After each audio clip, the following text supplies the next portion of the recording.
Ντεμακιγιάζ με μορομάντιλο ή με cringe glow από P4 Pillion, είδου η απορία.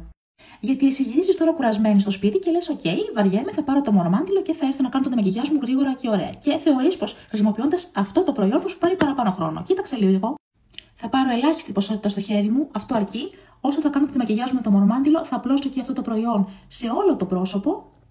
Εμπλουτισμένο με έλαιο καρύδας και βούτυρο καριτέ, αφαιρεί κάθε ίχνος μακιγιάζ, ενώ ταυτόχρονα καθαρίζει το πρόσωπο από καθαρσίες και ρήπους. Και τώρα πάω να ξεπληθώ.